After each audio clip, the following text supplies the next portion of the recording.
whole lot of them. My rich of a foot. Oh, Paladin, what are you doing out here? How are you doing tonight? You know, with a lot of the party, the beauties of the night air. So, did you decide to... Wait, fuck. Please be a bit more careful. Maybe a bit of a pour into your story if you fell off the roof.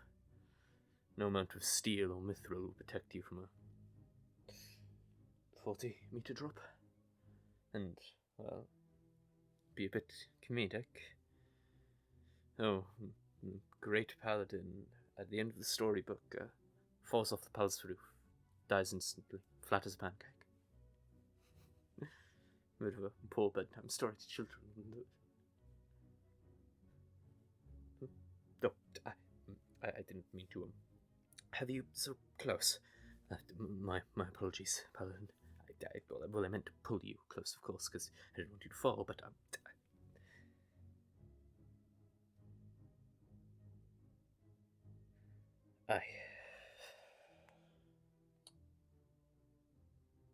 there's no digging myself out of this one, is there?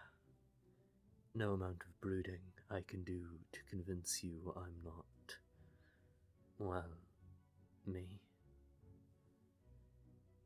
Thought so.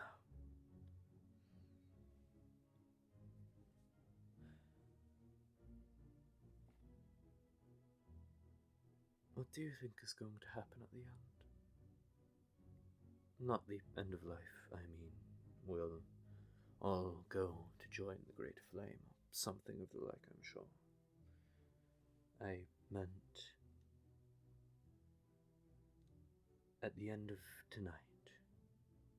The quest's over. Torvald and that old dwarven bastard, he'll go back to his clan's holy hero. Ekthana has more than learned enough to hear the sacred grove. You? What do you mean, you? You have your choice of the world.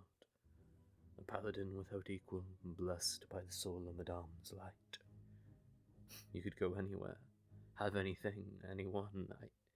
You could head off south, serve the soul of Madame in the grand cathedral of the equator.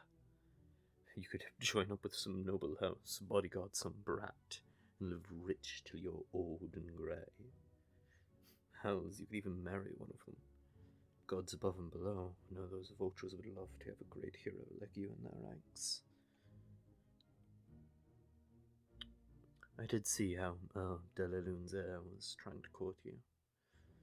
Tell me, Paladin, do you have a fondness for them spoiled and despotic? Wait. Cut it all. No, or shut it. No need for the threat.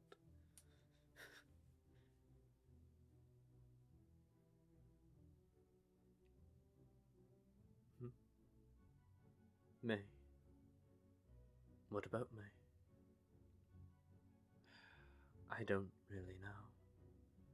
I don't have a future. I barely have a past. Hell, I'm surprised I lasted this long anyway.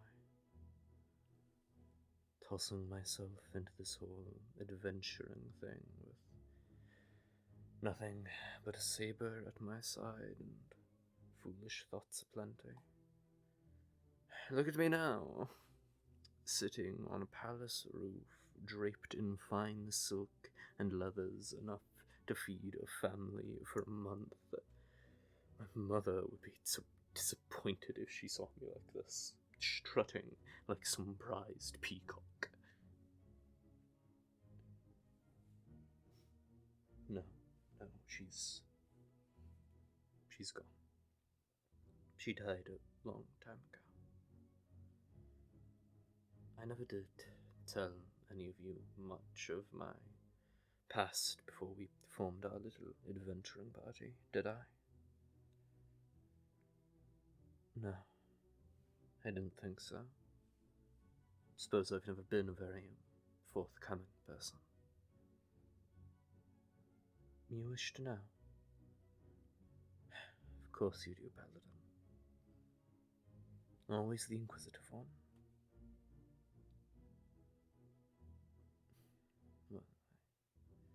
Well, I'm just a simple farm boy. Honest labor under the sun. My mother passed when I was young. My father was getting on in years, and I had to support him somehow. You know how it goes. Siblings.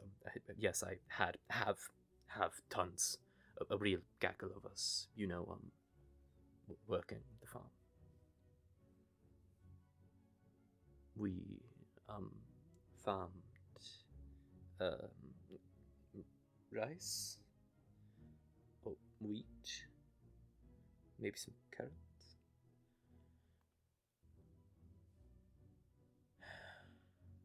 Paladin, don't ruin your night. You don't want to know the truth. Just let this be our final meeting. I'm just Asher, a simple farm boy turned adventurer who you will never see again after tonight. A knave with a heart of pyrite. That can be how you remember me. It isn't a happy story. It starts bad and it ends worse. Just mud and blood all the way down. Are you positive you don't want to just go back inside, drink and dance, where joy saturates the air, surrounded by those who adore you? Not without me. You're stubborn as a mule, Paladin. Why did I have to... No, whatever. Fine, if you're going to hear me spill my guts, sit down at least. Get comfortable. Comfortable as you can, madame, I suppose.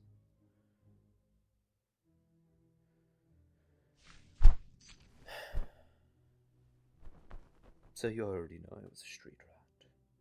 Not much is obvious as soon as you look at me. Specifically, I was a bastard. A whore's son, if you will. That's no insult to my mother. She was kind. Far kinder than anyone in that little bumfuck nowhere town deserved. She worked as a herbalist.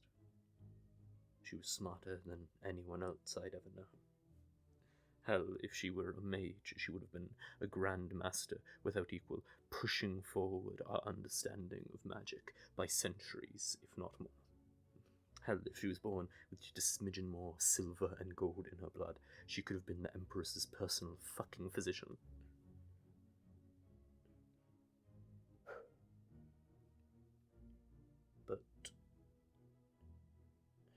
But she was naive. The type of person who believed people will be kind more often than they would be cruel. That love was something every person deserved. Even the accursed. What was I saying? Herbalism, yes. She would spend her days either harvesting from the local wilderness or helping people, either healing the sick and the wounded with balms and poultices, or letting people pass on to the flame's embrace without pain. She had a relationship with a nobleman who promised her the world. They had a daughter, my elder sister Serana, and 3 years later I was born. But unlike my sister with her raven hair and sea blue eyes, I was born cursed. You can see it, can't you? Moon-seeking, devil-touched, empty-souled, snow-born, whatever you must call it.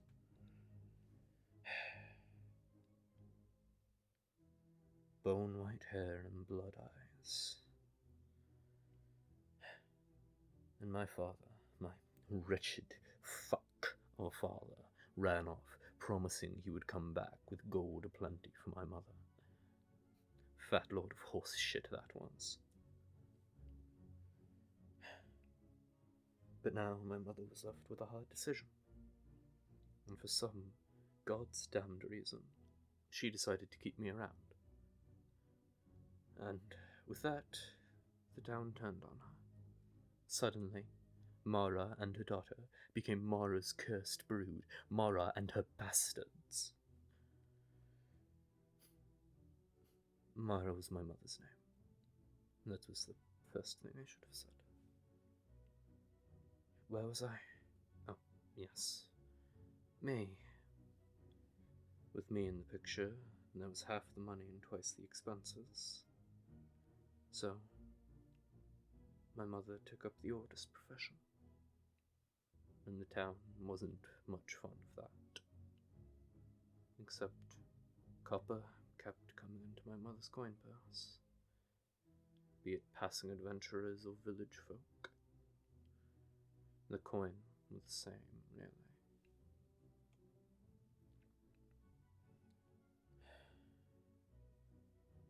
In a year or two, well, not really a year or two, closer to 5 or 6, Osha was born. By the time she could walk, I was 7, maybe 8. Osha was a good child, a kind child, smart as a whip. But with 3 mouths to feed, things got harder. I started to, pluck what we needed. For the first few years, composters and burn pits, taking mouldy food, rotten meat, whatever was needed. But that got stones thrown at me, of course it did. And by the time I was 10, I decided to start taking a smidgen more actively. They were going to hate me even if I were kinder than sunbeams. So fuck 'em. Life was harsh, cruel more often than not. But we survived, and we had each other. A year or 2 after Osha was born, the twins were as well. Little rascals they were, but they were good at heart. Kind, not rotten like me. Time passed. Snow fell and melted. Leaves decayed and the sun turned to night. Serana turned 16. Went and joined the Phoenician Empire's holy militia. She sent back coin when she could. It helped. Time passed. Things went wrong. Things went right. And we survived. And then I turned 15. Tell me, Paladin, you were brought up on the western side of Angora, correct? Only came to the Oprinian province 3 or so years ago, yes? You've never dealt with the Weeper's Plague, then, I presume. With that look in your eyes, I'd bet I'm correct. We didn't know how it started back then. We learned a little. Something like a disease, we think. But back then, some said it was a curse from a witch. A few more enlightened thinkers. They said it was a disease. Some said it was punishment from the gods for all our hubris and sin. And yet it only ever seemed to affect the most innocent. All I know is how it affects people. First, it's a fever. Then, a few days after that, you start to cough. Then you start to cry. About a week after you start to cry, those tears turn to blood. And you know you only have a few days left. like that old nursery rhyme went. When the maiden's tears turn red, soon she'll lay good and dead. God, I always hated that song. You can assume what happened, Paladin. Someone in my family caught it. Most likely my mother. She had the most interaction with others. Probably got it from some passing mercenary or the baker. God knows how much that man enjoyed his fill despite being such a bastard pig sucker. My apologies. Where was I? It soon spread to everyone.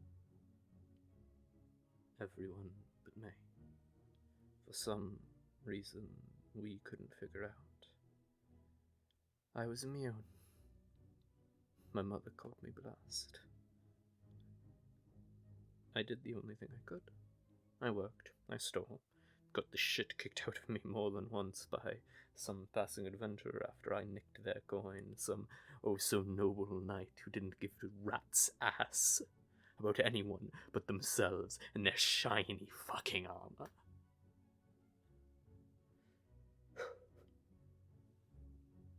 But no matter what I did, things got worse. Eventually, I asked my mother something, for I didn't know who my father was back then. I had no idea. I presumed I was maybe a child of one of the villagers, or some passing mercenary, something along those lines. So I asked my mother, who was Serrano's father? I knew he had money, real money. Silk shirts, evening gowns, scented paper money. Fuck, I remember how hard my mother cried one night. We had to sell the silk shirt he left behind to pay for food. And that's when I learned he wasn't just Serrano's father, but he was mine, too. But the thought, maybe, if I could beg him or prove that I was his, he would be forced to help, just by base morality at least. Just enough coin to buy a few restoratives. Cure-alls, a panacea, maybe if I was lucky, a cleric, or a cure disease potion. I found out who he was. So I travelled. Didn't sleep more than a few hours a night, just to move faster. Made a 2-month trip into a 2-week trip. Fuck was I sore at the end of it. And I found the wretched bastard. Lord Raymond de la Lune. Yes, the same one as current. I suppose I am the eldest son of House de la Lune. My mother always told me I had my father's eyes.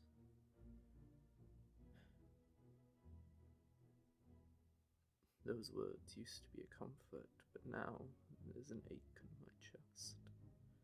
I hurt when I saw those eyes look at me, so full of disgust and hate, so full of anger. Tell me, Paladin, are those my eyes? Is that how I see the world? A place not deserving of empathy or care? Nothing but a resource to use, destroy, and throw away?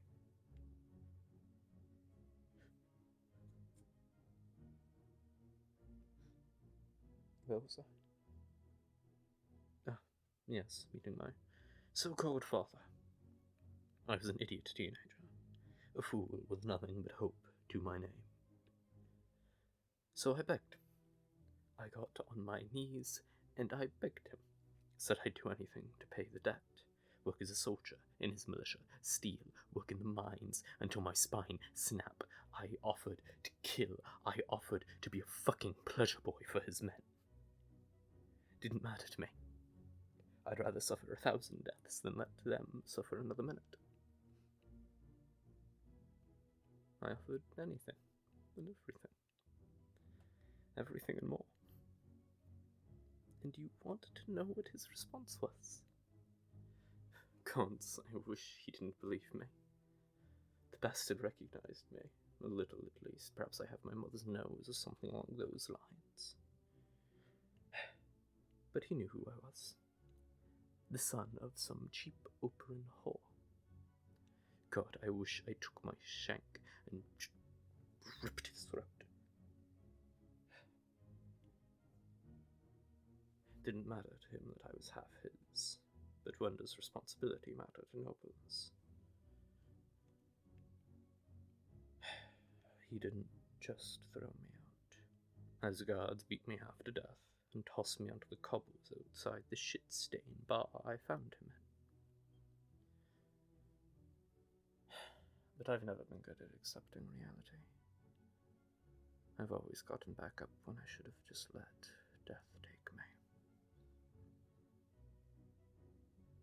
So I got up, spent a good minute hurling obscenities at the bar, screamed quite a few unkind words about my paternal grandfather and mother, about their relations with horses, how his mother oft fucked pigs, how his father couldn't tell the difference between a cow and a maiden. Screamed quite a few unkind words about the guards and their supposed relations with goats. I was a damn creative kid. Nowadays I don't know, call someone a bastard and stab them. So, after I got tired of screaming at the bar like a drunken boy, I started using that old atrophied muscle between my ears. I knew the only way to get enough coin for cure disease potions was taking some adventurer's bounty. And so I went to the local guild. It was a larger city, so they had real bounties, real money in them. Took the highest paying one I could find. Well, highest paying one I could reach. I was still quite small at that time. It was a suicide mission for me. A half-starved 15-year-old boy trying to arrest a northern raider captain twice his height and 4 times his weight. I got caught trying to sneak into their camp a few kilometers out from town. Because of course I did. I was an idiot child. But they took pity on that half-starved idiot child, instead of just gutting me like a dog. That old raider asked me why a starving rat walked into a den of wolves. And I answered. Honestly, I assumed I was dead no matter what I said. And the guard decided to drag me to their leader, their captain of sorts. The bounty poster lied. She was far more than just twice my height. Looked like she bristled bears for fun. Had to be at least a quarter giant, if not more. And for some reason I don't think I will ever understand, I was offered mercy. Or, at the very least, a chance. I still remember that booming voice. Aye, boy, I'll give ye a fight. May ye die a true warrior. I think her hearing was gone because she yelled when I was barely a meter away. Nearly took my ears. And then she drew her sword. Fuck, that thing's taller than I was. Probably as wide. And she saw me pull a half-rusted dagger I had stolen from a trash heap. More of a shank than anything, I'll be honest. And she laughed. She tossed me her toothpick. I suppose for someone like that, it could be used as one. But it was a damn good sword. It shined like silver in moonlight, sang through the air like lightning in a snowstorm. The best weapon I've ever seen.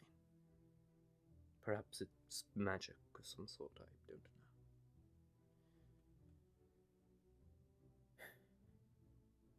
Whatever. Somehow, by some roll of the dice, maybe the gods were smiling on me. Maybe she just didn't want to kill a child. Probably the second one, I'll admit. Fuck if I But I won. Oh, I won. I was hanging to her back like a cat on a tree, one palm on toothpick, the other, well, clawing at her shoulder. Really, just hanging off her throat, may they. Nearly stabbed my own eye out and got a bad scar on my palm. You can see it here. But I won for all intents and purposes. God knows the woman could have just thrown me off, crushed my bones, ripped me in half even. But she was honourable folk. The type of person who was merciful for reasons I can't understand. And walked back into town with hands bound in her own rope, though I know she could have ripped it in twain. Fucking hell, her fist was the size of my head. Whatever. I perhaps, maybe, nicked the key for her cell the moment I got paid. May have dropped it just a hand's breadth away. But, well, it's not really a crime, is it? It's just a favour repaid. Fair is fair, as they say. I hope Olga and her raiding party are still going strong.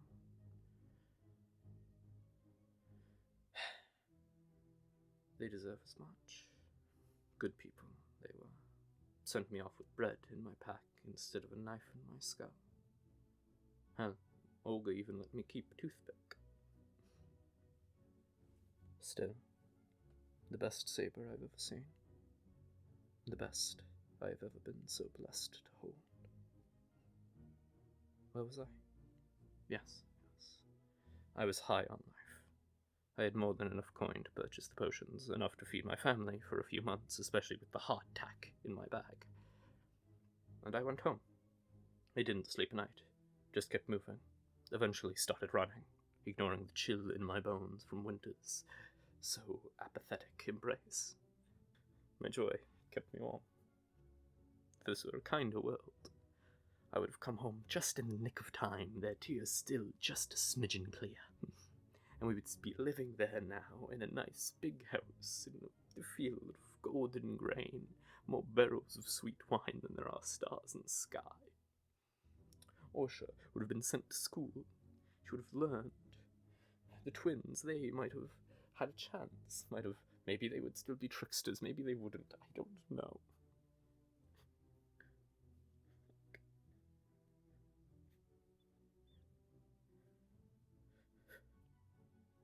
But that's not our world, is it?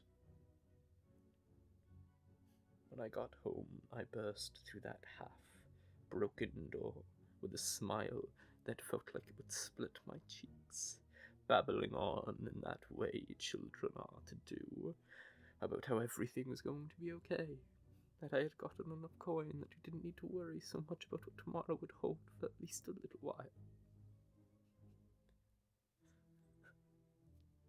It was too late. I found them huddled up in the far corner of the room, blood staining their cheeks on the floor, bodies still holding on to that last hint of warmth. I couldn't believe they were dead. My brain couldn't take it. I had to assume they were just passed out from fever. I hadn't slept in nearly 2 weeks. I was on the brink of true delirium. I poured the potions down their throat, and I slept. The moment the last bottle was empty, my body just shut down. It ignored my wants, just stopped functioning.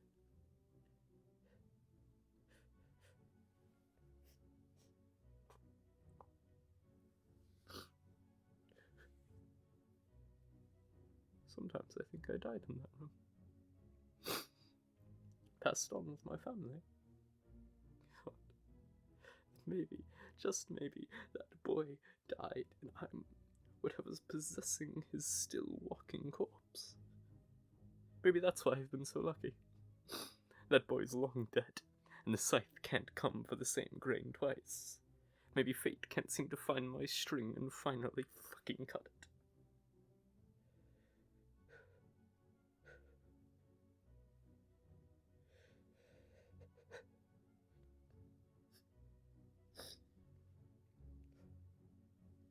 eventually woke up, the sun had risen, high in the sky, like the gods had unjustly judged me.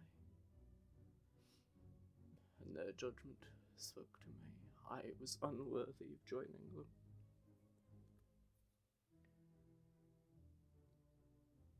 And in the morning sun, I had to face reality. That they were gone. That I was a moment too late. If I was just a day faster than they could have lived. And I started to weep. I prayed it was the plague. That maybe for once the gods would look down on me and offer a gentle hand instead of another boot to the chest. That they would take me and let me continue on with my family in that, oh, so lovely afterlife I've heard so much about. But the gods are cruel, cruel masters, and their lash is harsher than any other. And when my tears finally stopped rolling, when my eyes dried up, I started to work. I took wood to build their pyre. Even if the town hated me, even they wouldn't deny my family the right to join the first hearth flame. They weren't foolish enough to do that. Perhaps they saw the delirious, crying child with a weapon that he swung around like a rabid ape, and decided it wasn't worth it. Who knows?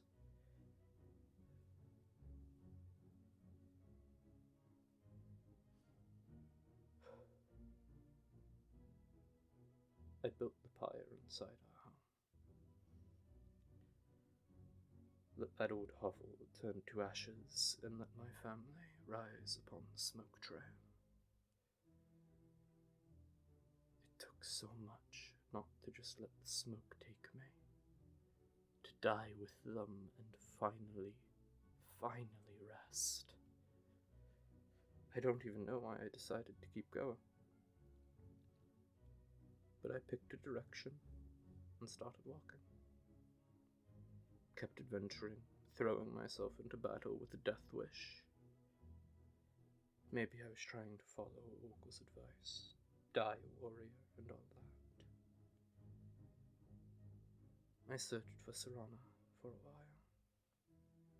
Eventually I paid a less than moral bureaucrat to give me access to the militia's archives. Dishonorably discharged for assaulting a superior officer. I don't know why she did it. I don't blame her either way. But then, her trail went cold. I paid a priest to see if she had joined the Great Flame. But she was still somewhere out there. I hope she still is. After a while, I was just going through the motions. Stealing, sneaking, killing. Eventually, I met up with you. Then we met Torvald. Then Ixana. And eventually, on one cool spring day, I felt a thump in my chest. I saw the grey that clouded my vision recede just the slightest bit. Soon I started feeling the warmth of the sun, the cold of the wind, the hot blood on my hands, and the soft dirt when I laid my head down. Feelings started. No. Just go, Paladin. I can't afford to be vulnerable anymore here. Don't make me say things that I can't afford to take back. Just go dance and drink and sing. You belong in there with them. Gleaming armor and weaponry, the flame of heroism alight in your eyes and voice as you find someone actually worth caring about.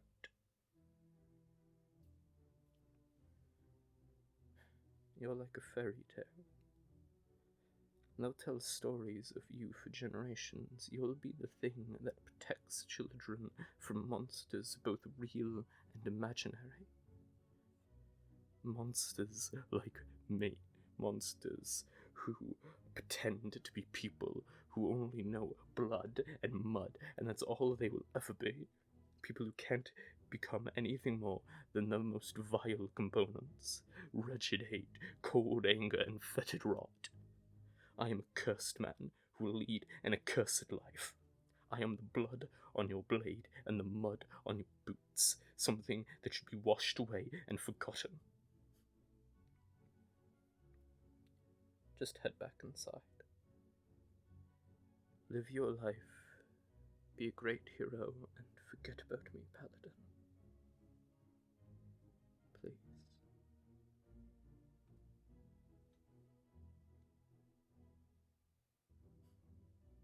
What do you want out of staying here, Paladin? What is it? Is it to humiliate me? Oh, this knave has been a smug bastard since we met. Time to drop him down a few pegs, by letting him reveal every rotten and pus-filled wound, every still-bleeding scar. Is it pride? Do you enjoy knowing how much power your very presence holds over me? That my hands start shaking, that my thoughts start to race, and my heart speeds up. Do you want me to just come out and say it? Fine, yes, I'm in love with you. I've been in love with you for months, and I hate it. Every thought has some trace of you. The sun reminds me of your smile, the wind reminds me of your voice, and I just can't handle it. When you're gone, I feel empty, but when you're near, everything is flooded with painful, burning light. This empty cavern I call a ribcage starts to hurt. My lungs fill with air, my heart pumps, my instincts tell me to gorge myself on this feeling. This flood of emotions, joy, sorrow, elation, fear, every single one of them, like a starving animal, groveling at your feet for bones. I can't stand it. The ebb and flow of feast and famine, I won't survive it. I know that. I can take the emptiness. I've lived with that for years now, but I can't afford to get used to this feeling. This feeling, I won't survive having it ripped out once my bones have grown around it. I can survive the cold of an empty ribcage, but I can't survive the wanting of another lost warmth. There, I said it. Are you happy now? You know how pathetic I truly am. Just a stray, broken hound trying to drag itself forward despite any better judgment.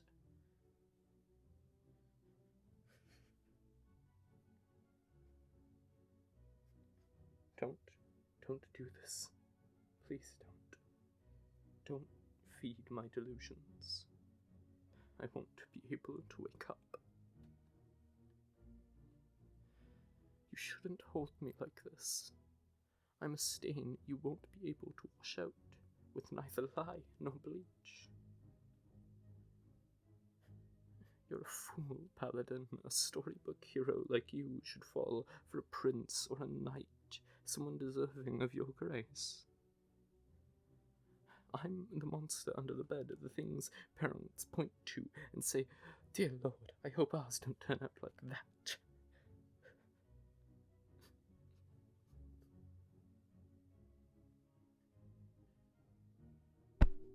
Please don't go. Stay with this starving dog a little while.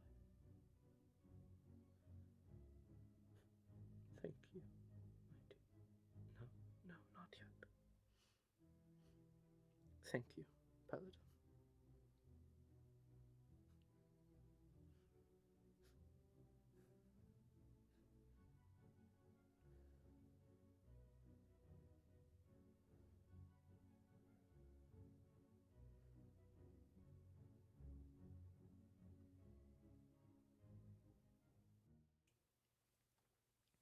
Thank you for listening.